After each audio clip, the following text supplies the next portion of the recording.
Hello students, water और Mickey mouse इनमें कोई संबंध है? हम मिकी माउस को पानी में नहलाने जा रहे हैं? ऐसा नहीं है। हमने पढ़ा है वाटर एक ऐसा मॉलिक्यूल होता है जिसकी शेप बेंट होती है, यानी angular. It is called non linear also. और ये क्यों होता है हम ये भी जानते हैं। ऑक्सीजन के ऊपर प्रेजेंट लोन पेयर्स की वजह से हाइड्रोजन के जो दो बॉन्ड्स हैं वो मुड़ जाते हैं। अब ज़रा ध्यान से देखिए, अगर हम ऑक्सीजन को एक सर्कल मान लें, एक स्फेयर मान लें, और हाइड्रोजन एटम्स को दो छोटे छोटे स्फेयर्स उसके ऊपर रख दें, तो आप देख पाएंगे ये एग्जैक्टली मिकी माउस शेप का हो जाता है। So water molecule is essentially A face of Mickey mouse. है ना कितना अमेजिंग। तो मिकी जो हमारा बचपन का फेवरेट कार्टून कैरेक्टर है, पढ़ने के बाद पता चला हमारा मॉलिक्यूल वाटर भी बिल्कुल वही है। तो कितना अच्छा कनेक्शन है। इसीलिए केमिस्ट्री है भी बड़ी मज़ेदार साइंस। हम इस तरह से अपनी डेली लाइफ में चीज़ों को विजुलाइज कर सकते हैं और कितना आसानी से हम कनेक्ट कर सकते हैं।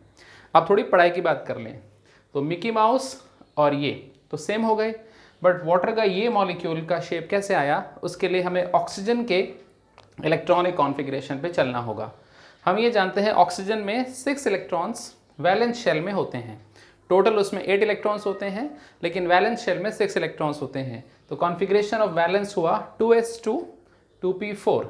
अब आप इनके ऑर्बिटल बॉक्सेस देखिए, 2s में 2 इलेक्ट्रॉन है और 2p में 4।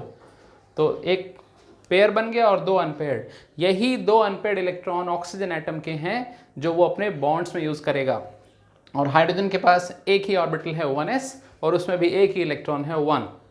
सो हाइड्रोजन एटम हमें 2 बार लेना होगा, 1s1 1s1। और जब ये ओवरलैप करेंगे after obviously the hybridization of sp3। sp3 क्यों? एक लोन पेयर, 2 लोन पेयर और 2 बॉन्ड्स।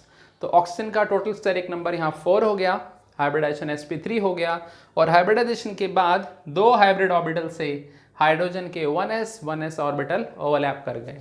तो ऑक्सीजन से निकलने वाले 2 ऑर्बिटल से हाइड्रोजन के 2 ऑर्बिटल ओवरलैप कर गए। इसी से आई मिकी माउस शेप। और ख़ास बात, ऑक्सीजन एक इलेक्ट्रोनेगेटिव एटम है, तो वो क्या करेगा, वो बॉन्ड्स को अपनी तरफ अट्रैक्ट करेगा और अपने ऊपर माइनस चार्ज क्रिएट कर लेगा। और क्योंकि पूरा मॉलिक्यूल न्यूट्रल है, तो उतना ही प्लस चार्ज दोनों में डिवाइड हो जाएगा।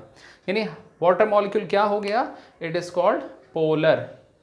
इसीलिए वाटर मॉलिक्यूल नमक को भी अपने अंदर डिजॉल्व कर सकता है थ्रू पोलर फोर्सेस, और ये कोवलेंट कंपाउंड्स को भी डिजॉल्व कर लेता है जो इसके साथ हाइड्रोजन बॉन्ड बना सकते हैं। So we are now going to discuss very small topic कि पानी किस तरह से नमक को अपने अंदर समा लेता है। इसे कहते हैं हाइड्रेशन।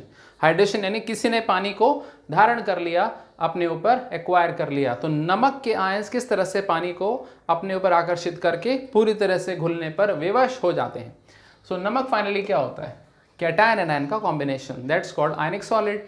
जैसे आप इसे पानी में मिलाते हो तो मिकी माउस पानी में इंतजार कर रहे हैं नमक को तोड़ने के लिए। तो मिकी माउस में 2 हिस्से आप देखो, एक माइनस वाला और एक प्लस वाला।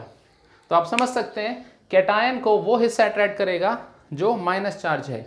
तो कैटायन के चारों तरफ पानी के मॉलिक्यूल इस तरह से आ जाएंगे कि ऑक्सीजन वाला हिस्सा कैटायन के ऊपर चिपक जाएगा, और जब प्लस माइनस पास आएंगे तो बहुत सारी एनर्जी रिलीज होगी, जिसे कहते हैं एंथैल्पी ऑफ हाइड्रेशन। और बिल्कुल वैसा ही हो जाएगा एनायन।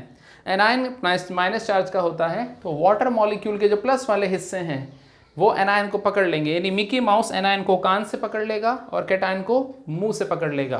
तो एनायन कैटायन अब खुद पास में नहीं आ सकते, यानी नमक अब वापस पीपीटी नहीं बन पाएगा और ये दोनों अलग हो जाएंगे। और यहाँ पर भी ढेर सारी हीट रिलीज होगी, जिसे कहेंगे एंथैल्पी ऑफ हाइड्रेशन। तो ये एक हाइड्रेटेड कैटायन बन गया जिसका रेडियस पुराने रेडियस के मुकाबले बढ़ जाएगा।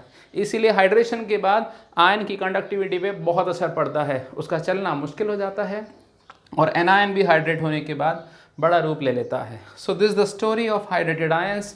You can now enjoy the topic. Our water is a Mickey mouse.